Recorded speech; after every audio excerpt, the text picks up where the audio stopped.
The night began like any other corporate celebration. Bright lights, elegant decorations, and a room packed with people pretending the company ran flawlessly. My wife had insisted I attend the annual office party, even though I'm not one for corporate events. Still, I wanted to support her. So I dressed sharply, showed up, and tried to blend into the swirl of forced smiles and polite chatter. I never imagined this night would turn everything upside down and reveal a truth she had been hiding for months. From the moment we walked in, something felt off. People glanced at us strangely, not with admiration, but almost with pity. My wife gripped my arm too tightly, forcing a smile that looked strained and unnatural. I asked if she was okay, and she whispered, "Just stay close to me." She had never spoken like that before, and an uneasy alarm rang in my mind. Something was wrong. As the party continued, I noticed her boss, Mark, a man I had only heard of casually, hovering around her like a shadow. His eyes followed her every move, every step. His greetings were overly familiar, and the half-smirk he gave me when she introduced us sent a chill through my veins. My wife's stiff posture said everything I needed to know. She was uncomfortable, even scared, but doing her best to appear normal. The more I watched, the more I realized the others knew too. Employees exchanged silent glances whenever Mark walked by her. Some women avoided eye contact. Whispers floated in hushed tones, and the tension in the room was palpable. As though everyone shared a secret, no one dared speak aloud. Yet, the party continued as if everything were fine. At one point, my wife excused herself to the refreshments table, and I followed shortly after. That's when I saw it. Mark had her cornered near the bar, one arm leaning against the counter, trapping her. He leaned in far too close, whispering something that drained all color from her face. She tried to step back, but he blocked her path, chuckling as though her fear were amusing. My fists clenched. The calm, composed husband in me tried to breathe, but the protective husband was seconds from exploding. I approached them slowly, deliberately, giving him a chance to move away. He didn't. Instead, he placed a hand on her waist. That was the moment something inside me snapped.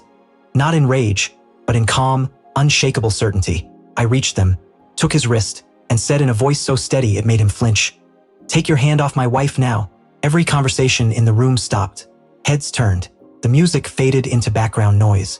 Mark straightened, putting on a smug grin. "Relax," he said loudly. "We're just having fun."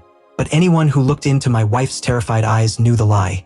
I took a steady breath, stepped between them and said, "You call it fun. She calls it harassment. And it ends right here, right now." The room went silent. Guests exchanged shocked glances, stunned that someone had finally spoken up. Then my wife, trembling, whispered, "This isn't the first time." Those words hit like a bomb. Gasps echoed. Some looked away in guilt. Others glared at Mark in fury. His smugness evaporated instantly.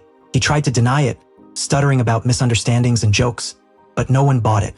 The facade was gone. I turned to the room, voice calm but firm.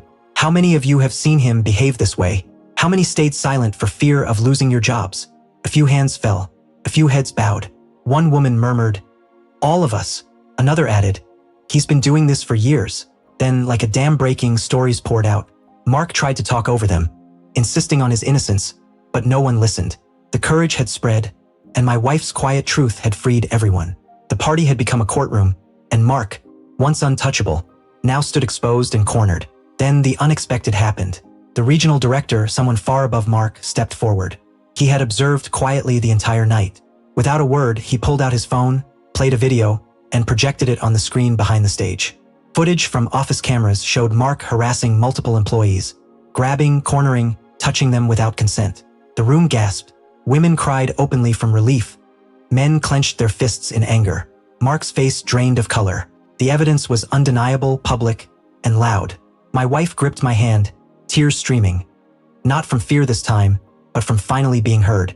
The director addressed the room. "Thank you for speaking up tonight. This ends now." He turned to security. "Remove him from the premises."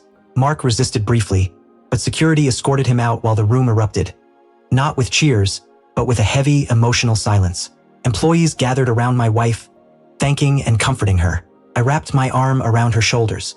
For the first time in months, maybe years, I saw her breathe freely. She whispered, "I was so scared. I didn't know how to tell you." I pulled her close.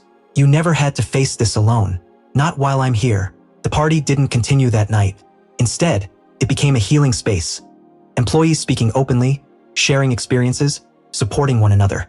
And when we finally left together, hand in hand, the office looked at her differently. She wasn't just an employee anymore.